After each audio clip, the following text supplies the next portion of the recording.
Very impressive. Missouri's win against Kansas State was huge for Missouri, and it was another one of those where the Big 12 looking for better and quality wins.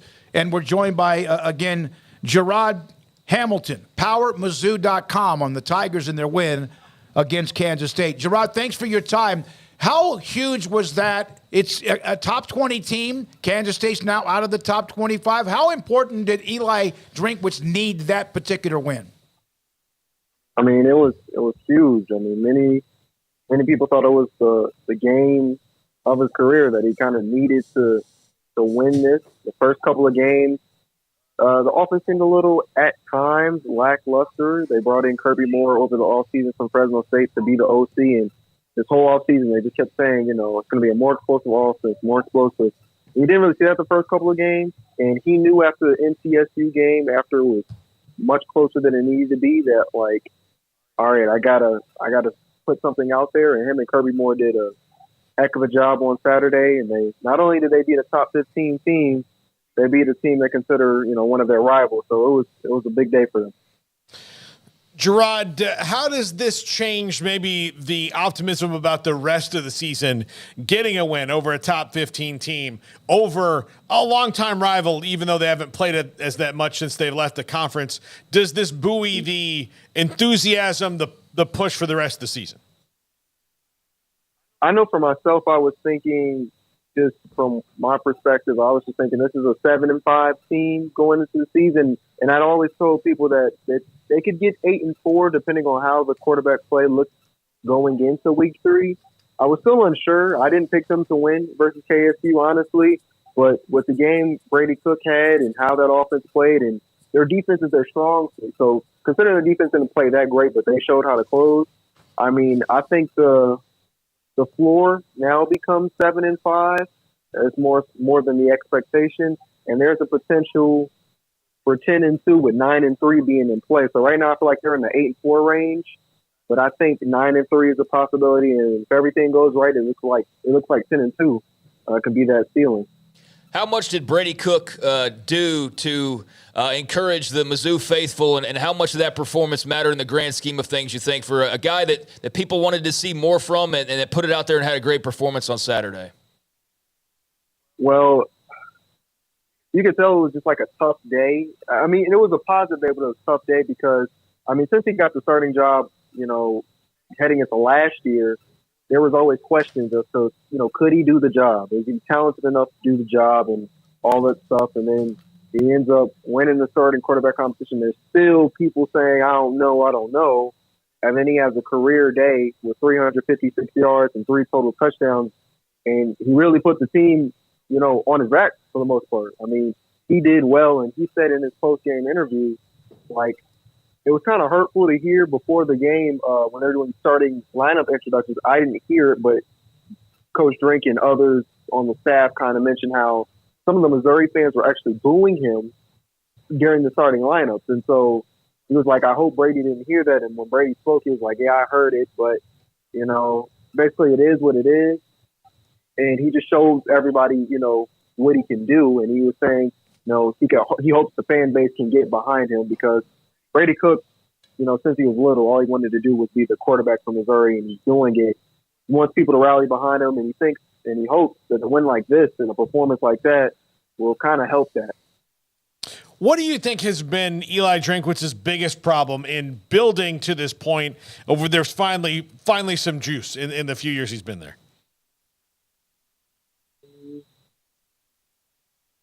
Just consistency, and I guess some people will go back to quarterback development as well. I mean, he's had 4-star guys, and he had Tyler Macon. He didn't really pan out. He's had Sam Horn, and Sam Horn's obviously still on the roster, but he didn't win out. He brought in Jake Garcia from Miami. He didn't pan out as far as just winning the starting job in that regard. And so people look at that and say, why does this team keep going 500 year after year after year? And I feel like it has something to do with consistency and just development. There are some players on this roster, not just quarterbacks, that you would think, all right, that's a 4-star guy from here, 4-star guy from here. And you don't really see some of those players, and you wonder, well, what's going on? Why aren't these players panning out? But it seems like through the start of this season, through 3 games, you're starting to see, some of these recruits that they're bringing in, they're panning out. They got roles on the team that are important, like Brett Norfleet, for example, the tight end. He had a couple of receptions for 40 yards, and he had a big one along the sideline where he took a heck of a shot and still held on. If you look back last year, the tight end game was almost non-existent with 10 receptions for 102 yards, among 3 tight ends. So just getting those pieces to work together, getting some continuity and consistency going, I think that's what can kind of move this team forward. But I feel like that's been some of the issues, his first 3 years. You mentioned the stars, and none shine brighter than Luther Burden. Folks who follow recruiting, and obviously the SEC know all about the young man. But how special are we talking here, and the start that he's off to already here in 2023? He's what I say. He's balling out of control. I mean, 3 straight games with 7 receptions for 96 yards or more. This is his second straight 100-yard game. And if you go back to last year, he had 45 receptions for 375 and 9 total touchdowns when you add in a couple rushing and a punt return touchdown. And the expectations last year was like, could he be close to a 1,000-yard receiver type of guy? I always thought that was a little, high, especially what conference he's in. And he's a true freshman at the end of the day. Now, I knew coming in this year that he'd be kind of towards that near 1,000-yard receiver mark. And because it's such a talented receiver room, I didn't think necessarily he would be. Not because he's not capable, but again, they got so many talented receivers. But I think he's gonna go right past them. I mean, he's bigger. He seems a little bit stronger. I mean, if you watch him, it takes more than one person to bring him down. He doesn't really have that many drops. He had a small, tiny little drop problem sometimes during the season last year, but I don't even really see that. Like, you can see in every aspect of his game, he just took it up a notch. What did you make of Kansas State and just what you saw from them and their performance? Obviously, they wish it was a different outcome, and I listened to Chris Kleiman, and he talked that they were a little bit sloppy, but just knowing the type of program they are and where they came in with the ranking and all of that, what were your thoughts on what you saw from the Wildcats? Wildcats they're a tough team. They're a good team. I think their number 15 ranking at the time was valid. I haven't seen the AP results as in. Did you say they moved out of the top 20 to start, right? Yeah, they're unranked now. They're unranked. Yeah, they fell out. They're unranked. Oh, okay, wow. I thought their ranking in the top 25 was justified. They're a good team. I think something wacky there down the stretch from both sides is some of the time management at the end of the game was a little weird. Kansas State, I want to say it was obviously 27-27. On their final possession, like they could have bled some of the clock out and they didn't. And I think somebody went on a bounce. Or they just felt like, I can't remember all of it, but I remember thinking in the press box like, well, that's not you're not supposed to be doing this right now. And then obviously Missouri got the ball and they had blunders of their own, but game-winning field goal kind of nullified some of that. But there was just some weird stuff going on there. But I still think they've got a heck of a position player group led by Phillip Brooks. Got their offensive line is pretty good. I know they was missing their right tackle, but they've got some dudes. And Khalid Duke, I knew he got hurt early on in the game, but he's pretty talented as well. So let's close it out where it got closed out with the big-time kick, the walk-off. Harrison Mevis, correct me on the pronunciation there. I'm blanking now on it here. But take me through the atmosphere and just kind of what that was like from your vantage point to see the crazy ending that we saw in Columbia. It was really storybook, if you think about it, because Mevis has had some struggles this year, and he was a preseason all-SEC second-team selection. A couple years ago, he made the postseason team as a first-teamer.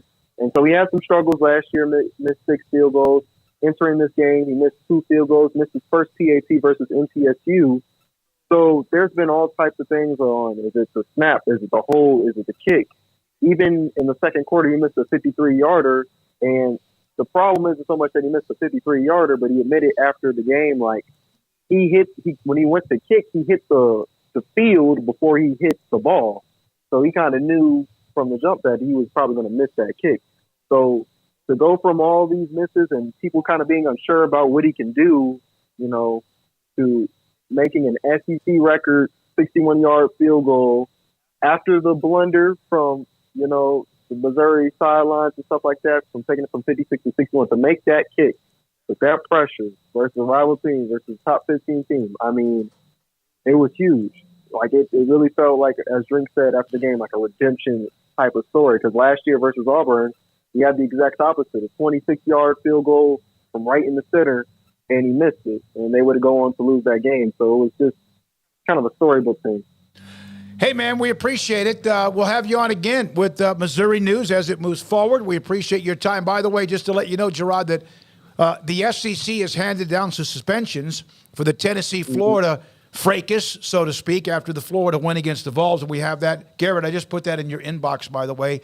Jarod, thanks for your time. From PowerMizzou.com, he and Gabe Auermond, also a part of what they do.